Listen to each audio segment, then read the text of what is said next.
बरेली की भोजीपुरा सीट से सपा विधायक सैजुल इस्लाम अंसारी को लेकर पार्टी प्रमुख अखिलेश यादव का मूड उखड़ा उखड़ा नजर आ रहा है। मजबूत पारिवारिक विरासत के साथ खूब पढ़े लिखे एमएलए सैजुल इस्लाम ने जिस तरह राज्यसभा चुनाव में पीपी मॉडल की रहस्यमयी तान छेड़कर दिखाई है, उससे हाईकमान सकते और सदमे दोनों में बताया जा रहा है। चुनावी वरीयता के नंबर लिखने की जगह एमएलए सैजुल इस्लाम सरेआम खुलेआम पीपी लिखकर अपना वोट इन्वेल्ड कराए। सैजुल ने पीपी क्यों लिखा, इसके अपनी तरह से कई मायने निकालने की कोशिश की जा रही है। समाजवादी पार्टी प्रमुख अखिलेश यादव ने मीडिया के सवाल पर सैजुल इस्लाम को लेकर पीपी का मतलब पार्शियल पेमेंट बताया है, जिसका अर्थ होता है आंशिक भुगतान।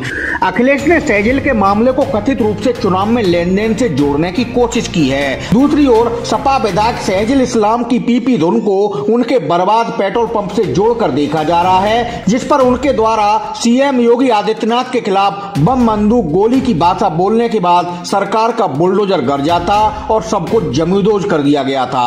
कहा जा रहा है कि वोट देते वक्त राज्यसभा चुनाव में सैजुल इस्लाम को बुलडोजर की याद आ गई होगी, इसलिए पीपी यानी पेट्रोल पंप लिखकर वोट निरस्त करा दिया। राज्यसभा चुनाव में क्रॉस वोटिंग करने और पार्टी लाइन से लग जाने वाले विधायकों पर सपा सुप्रीमो अखिलेश यादव कार्रवाई की बात जरूर कह रहे हैं, हालांकि अभी ऐसा कुछ भी सामने नहीं आया है। सभी जानते हैं कि सैजुल इस्लाम बरेली के अच्छे खासे पढ़े लिखे विधायक हैं और बगैर अपने परिवार से राय मशवरे के कोई कदम नहीं उठाते हैं। राजनीति के अच्छे खिलाड़ी जहां एक बार चुनाव जीतकर सदन में पहुंचने के लिए कैसे कैसे जतन नहीं करते हैं, वहीं बरेली के सैजुल इस्लाम, उनके पिता इस्लाम साबिर और दादा अशफाक अहमद ने एक के बाद एक रिकॉर्ड तोड़ जीत के मिथक कायम किए हैं। 2022 के विधानसभा चुनाव में बरेली की 9 में से 7 सीटों पर भाजपा ने झंडा बुलंद किया था और सपा सिर्फ 2 सीटों पर ही जीत दर्ज करने में कामयाब रही थी। इसमें भी बहेड़ी विधानसभा से सपा के अताउर रहमान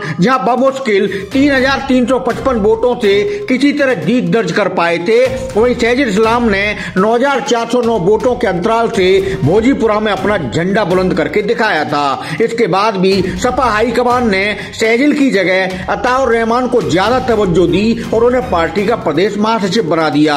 वहीं सैजुल की इस मामले में अभी तक अनदेखी ही होती दिखाई दी है। इतना ही नहीं, सैजुल के भोजीपुरा विधानसभा क्षेत्र में उनके राजनीतिक विरोधी रहे सुल्तान बेग की घुसपैठ कराकर पार्टी कई बार अपना मैसेज देती नजर आई है। निकाय चुनाव के दौरान सैजुल के क्षेत्र में उनके खासम खास माने जाने वाले शेरगढ़ टाउन एरिया के प्रमुख नेता बाबू अंसारी की पत्नी सबीना अंसारी के खिलाफ पूर्व विधायक सुल्तान बेग ने बागी उम्मीदवार को चुनाव लड़ाया था, जिसकी वजह से सबीना अंसारी को हार का मुंह देखना पड़ा था। बागी प्रत्याशी को चुनाव लड़ाने वाले सुल्तान बेग पर सपा हाईकमान के स्तर से कार्रवाई नहीं हुई। इस बात को भी सैजुल की नाराजगी से जोड़कर देखा जा रहा है। 2022 में विधानसभा जीतने के बाद सैजुल ने सीएम योगी को लेकर कुछ अमर्यादित बातें कही थी और सार्वजनिक मंच से बम गोली बंदूक की भाषा का इस्तेमाल किया था। इसके बाद वह प्रशासन के निशाने पर आ गए थे। नियमों के उल्लंघन को लेकर उनके पेट्रोल पंप पर प्रशासन का बुलडोजर चला था।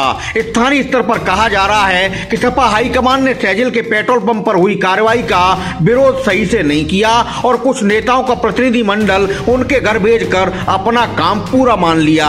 शायद ये नाराजगी भी सपा विधायक सैजुल के दिल में रही होगी, जो उन्होंने राज्यसभा चुनाव में नियम के खिलाफ जाकर पीपी लिख दिया, जिसकी वजह से उनका वोट इनवेल्ड हो गया।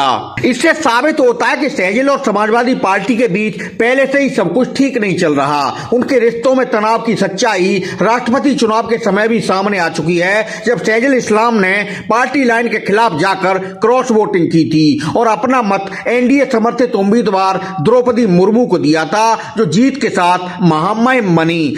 इतना ही नहीं, सैजुल इस्लाम और उनके पिता पूर्व विधायक इस्लाम साबिर राष्ट्रीय स्वयंसेवक संघ के प्रमुख चेहरा इंद्रेश कुमार का स्वागत करते दिखे थे और उनका फोटो सोशल मीडिया पर जमकर वायरल भी हुआ था। सपा के मुस्लिम विधायक सैजुल इस्लाम की संघ नेता से करीबी सपा हाईकमान को सकते में लाने वाली थी। राज्यसभा चुनाव में सैजुल के सपा से अलग रुख के बीच एक अहम बात और है, जिस पर गौर करना बेहद जरूरी है। सैजुल इस्लाम का परिवार लंबे समय से विधानसभा की राजनीति के साथ बरेली से लोकसभा की दौड़ में भी रहा है। 2014 में सपा ने सैजुल की पत्नी आयशा इस्लाम को टिकट दिया था।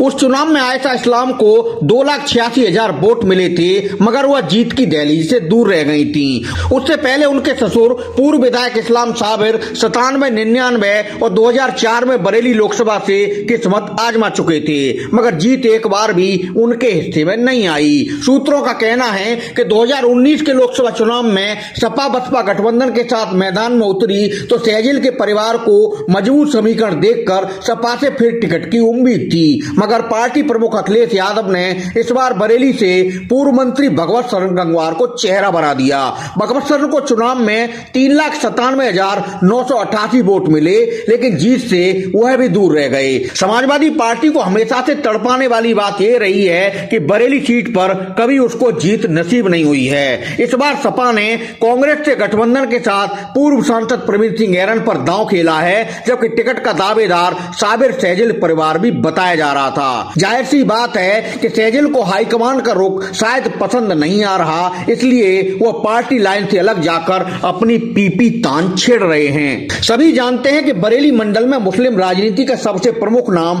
बरेली के दिग्गज नेता पूर्व विधायक इस्लाम साबिर माने जाते हैं, जो बरेली लोकसभा सीट से 96, 98, 99, 2004 और 2009 में लोकसभा चुनाव सपा बसपा और कांग्रेस के टिकट पर लड़ चुके हैं, मगर हर बार अच्छे खासे वोट हासिल करने के बाद भी कामयाब नहीं हो सके।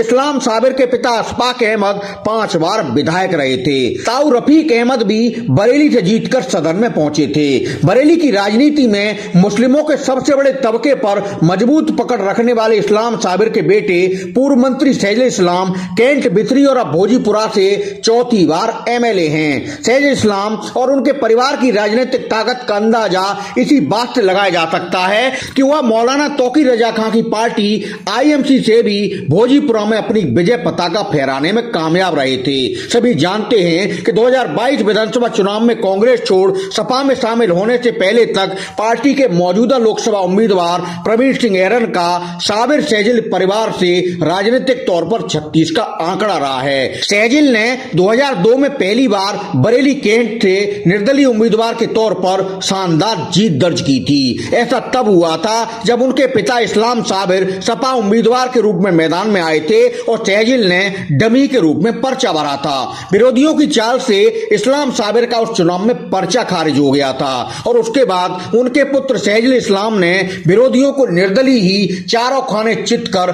पहली बार विधानसभा में एंट्री पाई थी। इस बार लोकसभा चुनाव में सपा से टिकट के कई दावेदार बताए जा रहे थे, मगर अखिलेश का भरोसा जीतने में कांग्रेस छोड़ सपा में आए पूर्व सांसद प्रवीण सिंह ऐरन सफल हुए। बरेली मंडल में यही एक ऐसी सीट थी जहां सपा से मुस्लिम दावेदारी मजबूत मानी जा रही थी, मगर यहां भी नॉन मुस्लिम चेहरा उतारे जाने से कहीं न कहीं अंदर खाने नाराजगी के सुर फूट रहे हैं। सहजिल साबिर परिवार ने वैसे तो अभी तक लोकसभा चुनाव को लेकर कोई बात नहीं कही है, मगर समाजवादी पार्टी के फैसले से साबिर सहजिल समर्थक जरूर मायूस नजर आ रहे हैं। सपा उम्मीदवार प्रवीण सिंह ऐरन ने एक दिन पहले शहर में नेता पदाधिकारी और कार्यकर्ताओं के साथ पंचायत की, तो उसमें भी सहजिल या उनके परिवार का कोई सदस्य नजर नहीं आया।